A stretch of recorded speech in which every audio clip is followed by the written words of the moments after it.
Estepa Garritagoitia, és informàtic de formació, treballa o és responsable del focus del Business Intelligence a Tecnalia, el gran centre tecnològic del País Basc, i el seu currículum personal destaca tot el que té a veure amb la ciència de les dades i la gestió de mobilitat relacionada amb el turisme, mètodes i tecnologies de mesura de la mobilitat i el conjunt de gestió de destinacions. Sisplau. Buenos días a todos. No sé si mi voz es lo suficientemente potente como la de Santi para ponerme de pie y que se me escuche, pero... ¿Sí, tal vez sí? Sí. Vale, pues... primeramente agradecer a todos los que me han invitado, a las personas que me han invitado y he tenido la oportunidad de venir de aquí, de este mundo del País Vasco hasta el viaje en coche, recorriendo todas las llanuras hasta el Mediterráneo.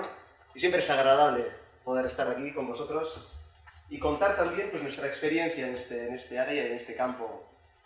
Yo creo que para entender lo que contamos, al final tenemos que entender también vosotros para que sea pues, más comprensible o más cercano, es entender de dónde venimos, ¿no? Yo en mi caso, pues vengo del mundo de la industria, del mundo de la cooperativa vasca. Llevé 11 años trabajando pues, mucho en sistemas de implantación, de Business Intelligence. A finales de los 90 es cuando el grupo Mondragón, que es de donde yo vengo, empieza a darse cuenta de la importancia de los datos, de la importancia de los sistemas de toma de decisiones. Empezamos a montar los Data Warehouse, empezamos a montar los sistemas de Business Intelligence pues, para el grupo Eroski, para Fagor, para todo lo que es el mundo del grupo Mondragón. Y a finales en el 2009 es cuando me encuentro por primera vez con lo que es el sector turístico. De hecho, tengo la oportunidad de conformar un equipo de investigación en turismo en el CIC Turbune, que tras 6 años ha concluido su ciclo, y todo lo que es lo que os voy a contar aquí sobre todo, pues viene de esta experiencia de estos años. Y lo voy a estructurar de la siguiente manera. Pues la introducción, cuáles son esos catalizadores del Big Data y del turismo, bajo en mi punto de vista, en nuestro punto de vista, un marco conceptual y tecnológico, y hablaremos de lo que es del dato al storytelling, poniendo énfasis en los frontends analíticos y conceptos como el Big Data, la fábrica de datos y la analítica. Yo creo que viene bastante unido a lo que nos contaba Santi. Es decir, cuando estamos hablando de Big Data, ¿de qué estamos hablando? Estamos hablando de tecnología. Al final nos suena todo como a Hadoop, a Internet de las cosas, a mucha cacharrería, y a que con todo eso pues parece ser que para nuestros negocios pues va a haber no sé qué oportunidades, ¿no? Este enfoque de Santi un poquito pues desmitificando todo lo que hay detrás del Big Data, yo creo que ha sido bastante acertado. Comparto en gran medida prácticamente todo lo que ha contado. Y desde nuestro punto de vista, los catalizadores del Big Data son, primero, los datos, las evidencias. Y desde una aproximación más tecnológica, pues os voy a contar lo que es la factoría de los datos. Pero luego, además de tener datos, esas evidencias de calidad, también necesitamos análisis de calidad. Esa parte a la que Santi hacía referencia de causalidades y correlaciones, sí, pero ¿qué me estás contando? Tenemos que basarnos en evidencias, de acuerdo, pero tenemos que montar relatos coherentes. Y, por supuesto, esos relatos hay que comunicarlos. Parece que siempre estamos con el dato respecto al análisis. ¿Y qué pasa con la comunicación? Y también mucho esa parte de visualización, a la que hacía referencia Santi antes, pues también tiene mucho que ver con esto. Es decir, ¿cómo luego propagamos nuestro mensaje, ¿no? Dentro de las organizaciones? Y para mí, la figura que engloba estos 3 grandes bloques sería la figura del científico de los datos, el Data Scientist. Este personaje nuevo que está apareciendo en las organizaciones. Pero claro, otro elemento importante aquí es que este personaje tiene que saber de lo que está hablando. Tiene que entender el vertical, tiene que entender el dominio. Y sobre todo, el gran catalizador que hay detrás de todo esto es la curiosidad, el querer descubrir, el querer contar cosas, el querer contar cosas y dotarte de instrumentos. Pero los instrumentos vienen al final, porque no importa si va a ser un Hadoop o si va a ser un MySQL Grid no sé qué o un Oracle no sé cuál. Eso no importa. Y no importa si voy a utilizar SPSS, R, Python o lo que sea. Eso no importa. Y no importa si voy a utilizar los Performance Point de Microsoft o el Watson Analytics. No importa tanto. Hace falta la motivación, el querer contar cosas. La organización a la que yo pertenezco es Tecnalia. Fijaros, 1.434 investigadores. Estamos implantados pues, en 22 países, 4.000 clientes. Es una organización grande, dividida en divisiones. Divisiones que van a verticales. Claro, ahora el tema del RIS-3 en el País Vasco pues, nos ha condicionado toda la política de ciencia y tecnología. Estamos enfocando en industria, estamos enfocando en energía, estamos enfocando en salud. Pues los recursos van ahí. Claro, ¿dónde queda todo el tema del turismo? Nosotros estamos en la división de ICT, en la división de las TICs, y yo pertenezco a un área de negocio que es Optima, Optimization Modeling and Analytics. Estos que hacen modelos, estos que cogen los datos, estos que, ya sabéis, pues que dan forma a todos estos datos y tienen que contarlos. Un poquito el mantra que va a ser un poco constante durante esta mañana, me imagino, que son los datos, los modelos y la visualización. Pues estamos enfocados ahí. Pero claro, en vertical, lo que os decía, ¿de qué estamos hablando realmente? ¿Qué estamos midiendo? Al final es un ejercicio metodológico donde los bloques que están en el exterior, estamos hablando primero de observación. Tenemos que observar un fenómeno y tenemos que medirlo. ¿Cómo se mide el turismo? Pues ahí tenemos que basarnos sobre todo pues, en recomendaciones que nos vienen o de Naciones Unidas y de un grupo al que yo pertenezco, que es la red INRAUD, que estamos haciendo muchos avances, sobre todo en conceptualización y en metodología de medición. Tenemos que saber de lo que estamos hablando, que muchas veces, normalmente los desembarcos tecnológicos tienen ese gran error, que no saben de lo que están hablando. Te venden lo que haga falta. Una vez que somos capaces de saber lo que tenemos que medir, el siguiente paso sería la parte tecnológica que tiene que ver con los datos. Es decir, tenemos que dotarnos también de evidencias, tenemos que dotarnos de estructuras. Y ahí sería esa parte, lo que yo llamo músculo, que nosotros a partir de 2011 pues empezamos a hacer grandes acopios de variables de diferentes fuentes. Empezamos a llenar nuestros almacenes. Claro, decíamos, los datos que no se pierdan. Ahora es el momento. Lo que no recoja hoy, mañana, muchos de ellos ya habrán desaparecido. Empezamos a hacer acopio de todos esos datos. Utilizando sobre todo pues, técnicas de inteligencia competitiva basada en Internet, que es pues, lo que se llaman técnicas de crawling y de scrapping. Internet te da mucha opción de automatizar capturas de datos masivas. Veremos luego unos ejemplos.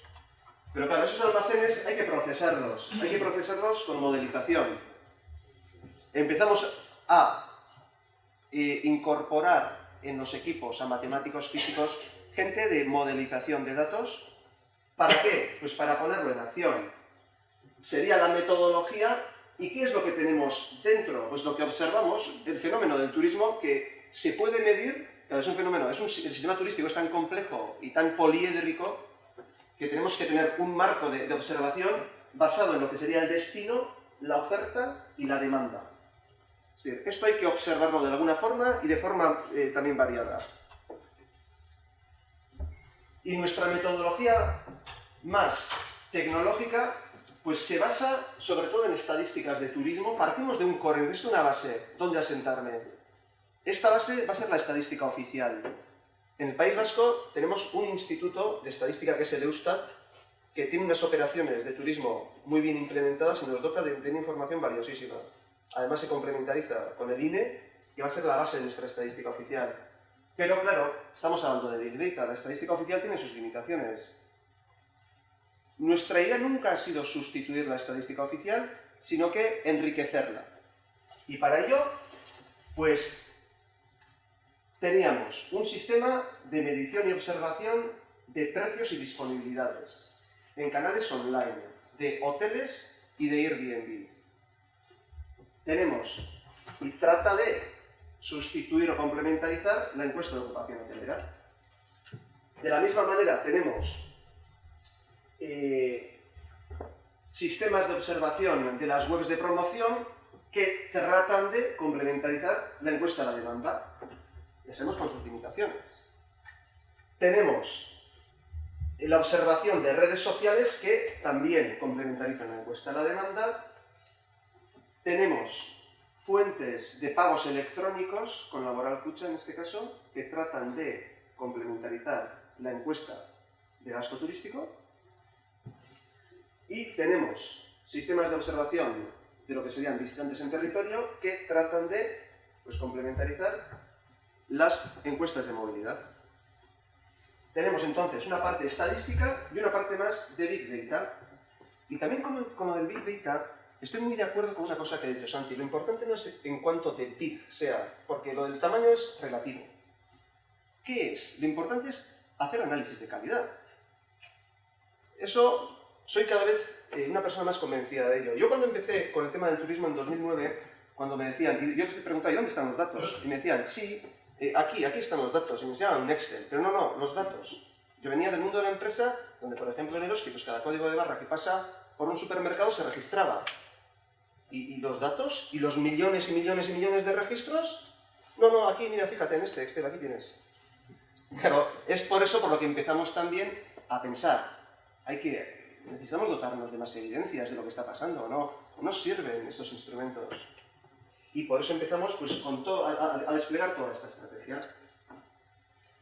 Y claro, en esta parte estadística, ¿qué nos encontrábamos? Nos encontrábamos que en este camino, ¿no?, que va del dato al storytelling, veíamos que la información estadística, estos Excel, pero en su formato original, son PX, ficheros PX estadísticos, representaban hechos que eran muy difíciles de entender, muy difíciles de procesar, muy difíciles de analizar, y además estaban extremadamente difusos, distribuidos. Había muchos Excels, pernoctaciones por origen, el otro, entradas y pernoctaciones por destino. Está todo como muy partido. Así que dijimos, bueno, tenemos que empezar a poner orden los PX, tenemos que extraer todo lo que hay en esos PX, porque realmente, pues si quiero analizarlo, me está hablando de hechos, pero respecto a dimensiones, me está hablando de entradas, de pernoctaciones, de estancia media, de ocupación, de oferta, de número de establecimientos, todas las variables, pero respecto de ¿qué? Pues de diferentes dimensiones. Por lo tanto, realizamos ese paso intermedio para luego llevarlo a un modelo dimensional que sea la base de mi análisis. ¿Y esto cómo lo hacemos? Pues también desde el punto de vista de la producción tenemos que montar nuestras fábricas de datos, fábricas con flujos de control y flujos de datos, porque aquí me van llegando datos. En este caso son dos fuentes, con una periodicidad mensual, que no es crítico. El tiempo real que decíamos antes, pues claro, en este caso, el tiempo real para mí lo que es que cuando el Eustat me dice que a las 10 de la mañana del día 22 va a tener la encuesta publicada, ese es el tiempo real, que a las 10 yo vaya y esté allí. Que no sea ni a las 10:56 ni el día siguiente, que esté a las 10. Es controlar el ciclo del tiempo. Es que las cosas pasen cuando tienen que pasar. Eso es el tiempo real para mí. Todo lo que son estadísticas a nivel Eustat y las que son a nivel INE, las pasamos a ficheros intermedios, consumibles, donde está toda la información que se necesita en demanda regional, demanda nacional, equipamientos turísticos, oferta regional, oferta nacional, oficinas de turismo y transporte, y tengo el punto de partida para que empiece la historia. Es decir, es aquí donde yo empiezo a contar cosas. Es aquí donde también las herramientas, y yo creo que en el último año estoy viendo, en pocos meses, que está habiendo un desarrollo por parte de los fabricantes, pero brutal. A día de hoy, un IBM, un Watson Analytics, te está dejando en fase de pruebas, pero que no son pruebas tan limitadas. Puedes meter mucho volumen de variables y registros unas capacidades analíticas más que interesantes.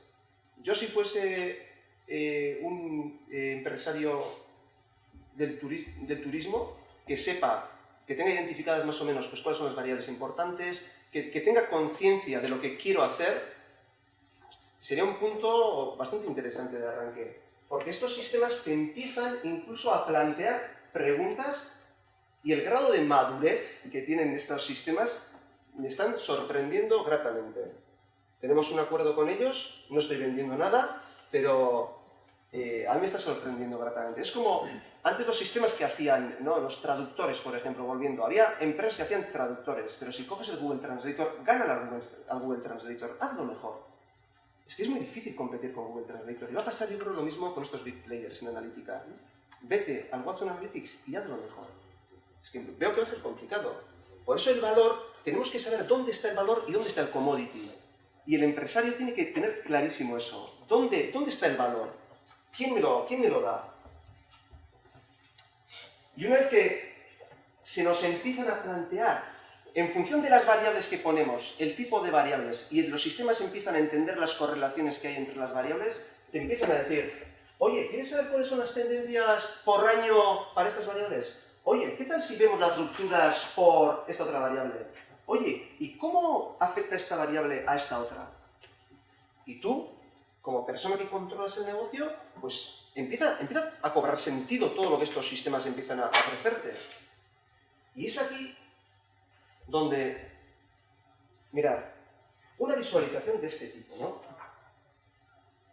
Vemos un trimar y lo que vemos es cuáles son las rupturas de pernoctaciones por año. 2011, 2012, 2013, 2014 y 2015.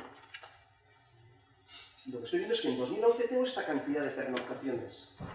Y en 2012 baja un poco, y sube un poco, y va creciendo, y ostras, 2015, mira, las pernoctaciones que van subiendo. Pero incluso, quería ver eso porque se ve la franja así, a lo global, a lo grande. Y si queremos ver, por ejemplo, las pernoctaciones, esa imagen de año en el País Vasco, fijaros, estamos viendo, de 2011 a 2015, las pernoctaciones han subido un 8% y las entradas un 7%. Vale, yo estoy viendo cosas. Estoy viendo que en el País Vasco el mercado de origen más importante está siendo entre Euskadi y Madrid. Euskadi y Madrid, ahí se están pasando la pelota, ¿no? Cataluña sería el tercero, y luego Francia, y estamos viendo en la foto también, pues, la importancia que tienen los diferentes mercados de origen. Y fijaros, he puesto este caso aquí, el del Reino Unido, porque aprovechando que hace unas pocas semanas fue también en World Travel Market en Londres, pues los que fueron allí nos dijeron, oye, este mercado, ¿cuánto de interesante es para nosotros, este otro? Y estamos viendo que el Reino Unido ha tenido un crecimiento del 57,6% para Euskadi durante este año. Pero estos sistemas, además de ver para Euskadi, ¿qué pasa si cojo el filtro y ¡pac! Le doy? No, vamos a ver para San Sebastián. Y de Euskadi a San Sebastián, fijaros cómo cambia la cosa. Ya Euskadi no es el mercado más importante para San Sebastián, sino que ya es entre Madrid y Cataluña.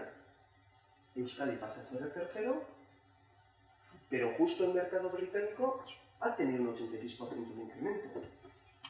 Y en este destino, el incremento en este periodo en entradas y pernoctaciones ha sido de un 14 y un 13%, más allá de un 8 y un 7%. Esto me hubiese gustado hacerlo en vivo, con una buena conexión a internet, podríamos hacerlo si alguien quiere ver este tipo de cosas. A mí, es que soy un emocionado de todo esto, como podéis verlo, pero es que el storytelling es contar las cosas con los datos y los sistemas delante. Pero claro, esto no lo tengo que ver yo. Esto en este caso, si estamos hablando de destino, lo tiene que ver el que tiene que soltar los recursos para la investigación en turismo. Tiene que contar su ayudante, su colaborador más directo. Como esa persona no tenga el entusiasmo y el control de los sistemas equivalente al mío, esto no va a funcionar. Porque tú cuando cuentas cosas no te puedes callar ni dudar. No puedes decir, ostras, el filtro cómo era, que el año, que no sé qué, que creo que esto estaba por aquí, que no me aclaro. No. Tienes que tener un discurso fresco y coherente. Solo que los discursos ya ahora, si me tengo que basar en datos y en instrumentos, tengo que tener tal nivel de complicidad y conocimiento de la propia herramienta que me permita hilar ese discurso. Si se consigue eso, habremos dado un gran paso adelante. Yo por eso creo que el valor realmente, el valor está aquí. El valor está aquí. El jugar con todo esto. El jugar con las visualizaciones, con los filtrados, con qué preguntas me hago, qué respuestas estoy dando, qué evidencias te estoy visualizando. Porque esto mismo si lo pongo en una tabla Excel no me dice absolutamente nada. Y después de este tipo de producción, más de nivel estadístico, yo creo que lo que nos trae aquí también es el Big Data, ¿no? Es decir, como os decía, para nosotros lo que ha sido un reto ha sido poder introducir pues, nuevos métodos de observación, nuevos métodos de medición, basado en eso que está ahí fuera. Y a día de hoy esto es como el... Yo creo que estamos en una situación, en un estado como en el salvaje oeste. Es decir, el que llega al terreno, parece que planta su carromato allí, echa a los indios que estén por la zona y se planta. Es decir, no hay regulación, hay muy poca regulación. Internet, estamos en la era del conocimiento, pero de una forma bestial. Toda la información y todos los datos que tenemos a nuestro alcance, que podemos decir que son públicamente accesibles, nos abre una mina que a día de hoy está muy poco regulada. Muy poco regulada. Yo no he visto ninguna sentencia, ninguna empresa por utilizar datos que haya cogido de Internet. Está claro que en el tema de la producción estadística, todos los datos que podemos obtener de Internet van a mejorar muchísimo los procesos. ¿Y nosotros qué empezamos a montar en 2011? Pues empezamos a montar nuestra fábrica, nuestro sistema de computación en el cloud, con Google Cloud Platform y los servicios de Amazon, con servidores por países, donde estamos extrayendo datos de precios por todos los hoteles de esos países. Pero tú no solo extraes el precio de un día, sino que cada día lo que preguntamos es por los precios de los próximos 3 meses. De esa forma, ¿qué pasa? Que a medida que va pasando el tiempo, tu base de datos no recoge solo precio, sino que recoge variaciones de precios. Estás recogiendo cómo se está comportando la industria del alojamiento en determinados canales. Pero esto es como una fábrica. Aquí tenemos la máquina. La máquina que hace una serie de procesos. Para mí esto es igual que los procesos industriales. Pero el coste no es tan... Muchas veces de muchos países preguntan, ¿eso cuánto os costó y cómo lo disteis? No, el coste... Tú coges ingenieros buenos y en 3 meses te montan unos sistemas. Pero el coste no es crear el sistema. El coste es que una vez que tienes la máquina pongas los operarios a trabajar en la misma. Que tengas personas que se encarguen de que los procesos finalizan bien, que los datos se limpian, que todos los procesos de extracción y transformación de carga van a las zonas intermedias, que de esa materia prima los jefes de producción se encarguen de optimizar todos los procesos, pero los jefes de producto se encarguen de a ver qué productos vamos a elaborar a partir de los mismos. Esto es una fábrica. Yo lo veo así, pero claramente. Y con todo este sistema, lo que es importante es también, pues una vez que tengo todos los datos, saber qué quiero hacer con ellos. Saber qué tipo de análisis voy a hacer. También Santi hablaba de, pues en función de la dificultad y el valor, pues diferentes técnicas de análisis. Al final, pues los análisis pueden ser descriptivos, exploratorios, inferenciales, predictivos, causales o técnicas de análisis en profundidad. Yo creo que sobre todo en este mundo en el que nos movemos, el análisis inferencial es muy importante. Tener muy claro el diseño muestral y la representatividad de tus observaciones es fundamental. Porque si no, podemos estar jugando, haciendo ejercicios de juegos, pero que poco se asemejan con lo que es con la realidad. Y como ejemplos, pues ¿qué cosas solíamos hacer? ¿O qué cosas hacemos, no? Pues fijaros, yo sí estoy capturando datos durante 2 años. Estas gráficas que vemos aquí, mirad, nos hablan tendencia a nivel de España. Euskadi, una ciudad que es San Sebastián, o una región que es la Rioja Alavesa.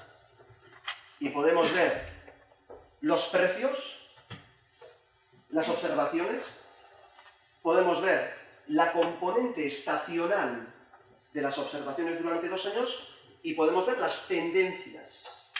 Estos son series temporales. ¿Cuál es la tendencia de un precio en España, hacia arriba, en Euskadi, la que vemos? San Sebastián y Rioja Alavesa. Cuando dicen, y los precios van subiendo, van bajando, y tú dices, sí, pues ¿con qué te comparo? ¿Cuál es mi marco de comparación? Pues con estas series temporales estás extrayendo componentes de las series. ¿Qué cosas más podemos hacer? A nosotros nos llaman, por ejemplo, pues del Ayuntamiento de Bilbao y te dicen, joder, que estamos aquí con la guerra de precios, nos tienen fritos los hoteleros en Bilbao. Contarme, ¿qué está pasando realmente? Pues tú lo que puedes hacer es coger todos los hoteles de Bilbao, 2 años, comparamos, variación de precios en 2 años. ¿Quiénes han bajado? ¿Quiénes han subido? Aquí tenemos el punto intermedio, que serían todos los que han bajado precios y todos los que han subido precios. ¿Quiénes han podido crecer y quiénes han decrecido? Incluso las tendencias. ¿Cómo han ido actuando durante el tiempo? Los rojos son aquellos que han ido bajando precios y los azules los que han ido subiendo precios. Y ahí podríamos luego jugar a causalidades. Si realmente uno afecta a otro, si hay grandes que están actuando respecto a otros, podemos ver los patrones de comportamiento que utilizan los diferentes hoteleros y demás. ¿Qué más cosas hemos venido haciendo? Pues hemos venido haciendo, por ejemplo, con estos datos, pues hacer comparaciones de regiones a nivel de España. Es decir, vamos a comparar Aragón, País Vasco, Cantabria y Galicia. Tenía que haber puesto Cataluña, ya que venía aquí, pero no actualicé. Pero te comparas, puedes hacer comparativa de regiones a nivel europeo. Estamos capturando datos de Irlanda porque tenemos un acuerdo con ellos respecto a observación de precios y demás. Podemos comparar países, España, Francia e Irlanda. En este caso compararíamos ciudades. Y todo eso, lo anterior, lo de los precios, nosotros hemos utilizado un canal que es Booking.com. Pero también hay otro canal que está siendo de referencia, que es el Airbnb. Es decir, todo lo que es el alojamiento informal y el impacto que está teniendo. Estamos observando, estos serían datos de julio de 2015, tanto apartamentos como habitaciones privadas, en precios y presencia durante un periodo de julio de este año, como he dicho. Y aquí podemos observar que no se comporta exactamente igual este tipo de alojamiento que el alojamiento formal, porque si fuésemos a datos de oferta de Vizcaya, la oferta formal hotelera en número de habitaciones en Vizcaya es mayor que en Guipúzcoa, pero fijaros que el alojamiento informal es mucho más grande en Guipúzcoa. También Guipúzcoa tiene pues, unos precios, siempre se ha tenido ese San Benito, ¿no? Que es muy caro, que San Sebastián es una capital muy cara, que la oferta de alojamiento pues, tiene unas características muy particulares. A lo mejor se está generando un caldo de cultivo pues, más idóneo para que aparezcan este tipo de alojamientos. Y en Álava pues, llama la atención que hay muy poco durante esa época. Si fuésemos a visualizar en mapas, estaríamos viendo aquí pues la presencia que tienen los puntos rojos, que son los apartamentos, y los azules serían las habitaciones privadas. La presencia que tiene durante un mes en San Sebastián, pues vemos que sí que hay, que esto, vamos, que hay que tenerlo en cuenta, que lo que es la regulación, la ley del turismo, pues tendrá que tener en cuenta todo esto. Y curiosamente, Zarauz, que es la playa pues, más importante, podemos decir, de la costa guipuzcoana y de toda la costa vasca, fijaos qué poca presencia hay de Airbnb. Es muy poca, es anecdótica casi. También tenemos que tener en cuenta que esta ciudad, este pueblo, básicamente está ocupado por apartamentos, segundas viviendas y demás, y también hace que la caracterización del propio destino pues haga que tenga una presencia limitada. Si vamos a Dublín, pues estamos viendo... Ellos estaban preocupadísimos, decían, pues estamos pensando en una expansión de oferta hotelera y mira lo que nos está pasando. Es decir, hay demanda. Es un destino que tiene demanda. Incluso podemos observar, pues, tanto en precios, variaciones de precios de Airbnb, como pues, la propia volatilidad de la oferta, es decir, como no tienes muchas habitaciones, realmente muchos apartamentos tienes uno, pero cuando se llena ya no puedes estar. Es decir, estamos viendo que la cantidad pues, tiene mucha volatilidad en el tiempo también. Y todo esto que hemos visto hasta ahora ha sido algo más bien descriptivo, ¿no?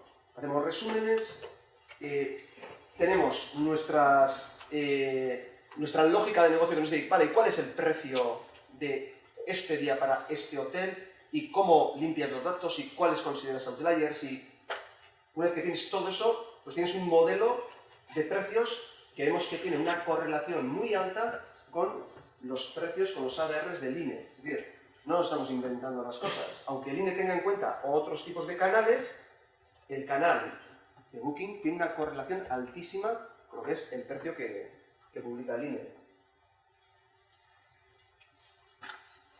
Y uno de los modelos que hemos desarrollado nosotros ha sido poder estimar la ocupación utilizando como variable independiente las variaciones de precios. Parece razonable pensar que en función de lo que el hotelero esté cambiando los precios, pues tenga una relación directa o que pueda explicar el porcentaje de ocupación, ¿no? Pues ese modelo se explica con una regresión lineal multivariable en la cual tenemos 4 variables que son los precios bajos, los medios, los altos y los inusualmente altos. Y aquí estamos viendo la estimación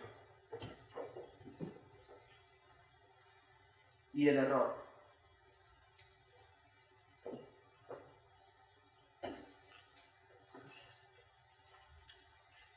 Estaríamos viendo la estimación y el error de nuestro modelo.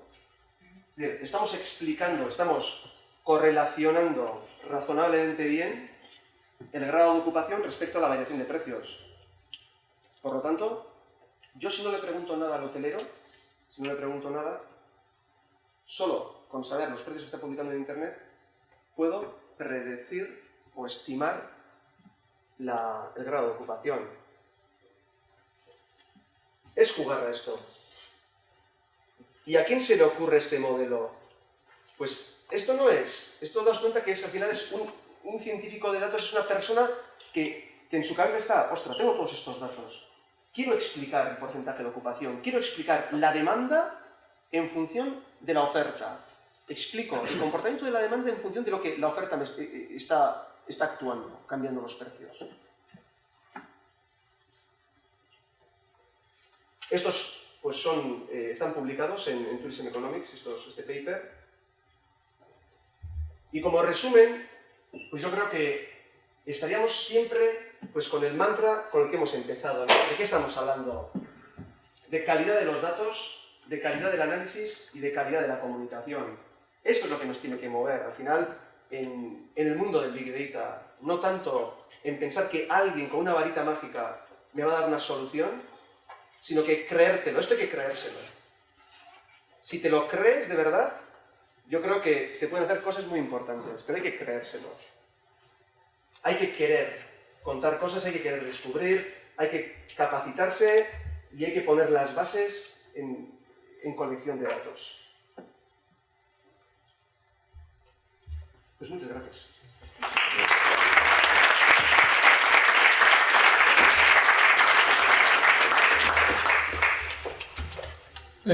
¿Alguna cuestión? Sí, has comentado que... Perdona, has comentado que recogías los datos de Booking y de Airbnb, ¿no? ¿Esta recogida de información es a nivel de crawler o es a nivel de acuerdo con ellos directo? O... Es a nivel de crawler. Es a nivel de crawler, ¿sí? O sea, tenéis sistemas, servidores, ¿no? Que se dedican, ¿no? A entrar a sus páginas, a hacer las búsquedas, ¿no? Y recoger esta información, ¿no? Mira, por ejemplo, esta pregunta que me has hecho, ha sido una pregunta que me han venido haciendo pues, de forma continuada, ¿no? Sobre todo desde organismos oficiales por el tema de si pudiese haber problemas con este tipo de datos. Y es un poco aquella alusión que hacía antes. Yo estaba preocupado hace 6 años, hace 5 años. Pensaba, empezamos un camino donde hay muchos puntos que todavía no están nada claros. Pero este mismo camino están siguiendo muchísimas empresas. Todos. No voy a dar nombres, pero sabemos. Las grandes empresas, ¿qué técnicas utilizan a la hora de dotarse de evidencias? Yo la preocupación inicial que tenía, a día de hoy, desde luego, es muchísimo menor, porque estoy viendo que esto no se puede frenar, que no se puede parar, porque sería un monopolio total de muchísima información y muchísima actividad en economía digital que se está generando a partir de todos estos datos. Los nuevos modelos de negocio, estamos hablando de innovación, de economía digital. Tenemos que tener la capacidad de extraer la información que está ahí fuera. Si todo el mundo actúa que esto es mío y nadie lo puede utilizar, pues tendríamos problemas. ¿Y os habéis encontrado con trabas o con impedimentos Las únicas trabas que tienes es que, o sea, claro, por parte de ellos, ¿no? Claro, O sea, lo que no puedes hacer es bombardear un sistema, tú no puedes atacar un sistema. Claro, nosotros lo que hacemos es, por ejemplo, hacemos consultas que no estamos bombardeando con 1000 preguntas, son siempre a nivel de NUTS 2 y NUTS 3. Las consultas que hacemos descargas y luego son paginaciones en local las que realizan todo el trabajo. No estás como, y ahora este hotel y este hotel para mañana y para el siguiente. No estás mandándoles, no estás bombardeando el sistema. Siempre tratamos de tener el menor impacto posible. En el caso de Airbnb, lo que suele pasar es que entre 10 y 15 minutos te cortan. Es decir, tú no puedes tener un proceso que tarde mucho en volcar la información. Por eso tenemos todo ese sistema distribuido en el Google Cloud Platform y tratamos de dividir muchísimo y luego tenemos unas 500 IPs diferentes. Claro, es que... No, a eso veníamos, ¿no? Sí. No, el sistema está pensado para no atacar y para simular el comportamiento más o menos de una persona. Pero esto que me preguntas, yo estaba preocupadísimo hace unos años. Nosotros a veces lo hemos pensado, ¿no? de utilizar esto, ¿no? Una recogida de datos a nivel de crawler, ¿no? de otras páginas y tal, ¿no? Y siempre te queda esa duda, ¿no? de en dónde estás legalmente, ¿no? Y hasta qué punto, ¿no? Pueden actuar o no, o acaban actuando o no estas empresas, ¿no? Siempre, claro, empresas grandes, ¿no? Si es una empresa más pequeña, pues igual acabas llegando a un flooding, ¿no? O te puede considerar como un ataque, ¿no? Incluso. Claro. Por eso siempre nuestros sistemas tratan de no ser invasivos, de no perjudicar las capacidades de calidad de servicio del origen de datos, eso por supuesto, y luego, pues hombre, tienes que tener en cuenta que no es ilegal, estas prácticas no incurres en ilegalidad, pero ya te digo que en su día también teníamos esa preocupación. Nos ha quedado claro.